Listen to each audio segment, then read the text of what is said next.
sweetness of oil and vinegar. Now, using both hands, take the bar between the thumb and forefinger at opposite ends and briskly snap the bar in half. Listen. Fine chocolate should give a satisfying snap. Study the fault line along the break. The chocolate face should be smooth. You don't want the chocolate to crumble, neither should it be unduly soft. Smell the chocolate. Inhale along the surface of the break. The aroma should be pleasing. It should smell like cocoa. If you try comparing several different chocolate bars at one sampling, you likely will notice quite a difference in aromas. What you don't want, though, is any sort of chemical or plastic smell or a curious lack of aroma altogether. Fine chocolate melts at body temperature. This indicates that the chocolatier hasn't skimped on cocoa butter, one of the most expensive ingredients in a chocolate bar.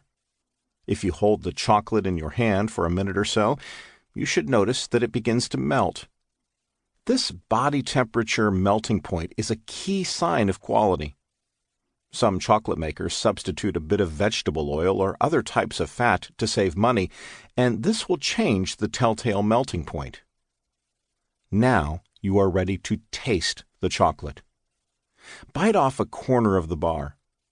Hold this morsel on your tongue for a moment before chewing and gently press it against the roof of your mouth. You want the sharp corners of your chocolate fragment to begin to soften. Again, fine chocolate melts at body temperature, and the chocolate should begin to dissolve just slightly on your tongue. Now chew it. Taste is entirely subjective, texture is not. You should not feel a waxy presence on the roof of your mouth, nor should the texture be especially granular. Smoothness is key. A creamy texture is another indication that the chocolatier hasn't skimped on cocoa butter. Savor the chocolate.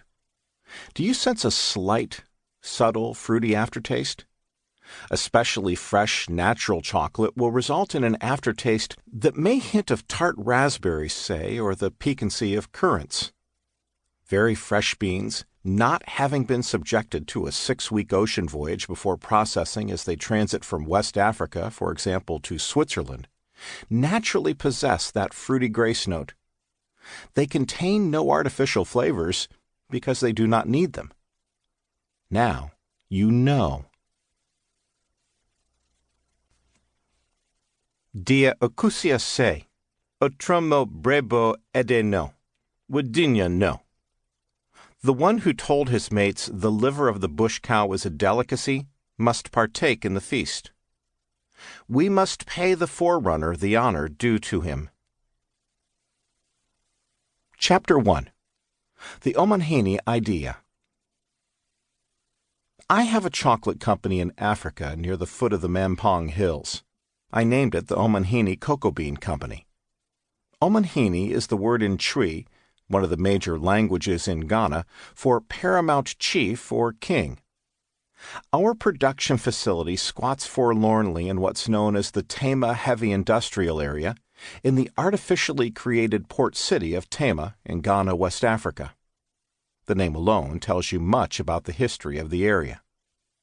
Tema was transformed during Ghana's ebullient post-independence era of the late 1950s and early 1960s. When 5-year economic plans heisted from the Soviet Union were all the fashion, and many senior Ghanaian ministers were treated to advanced degrees in Marxist-Leninist dialectics from Moscow University.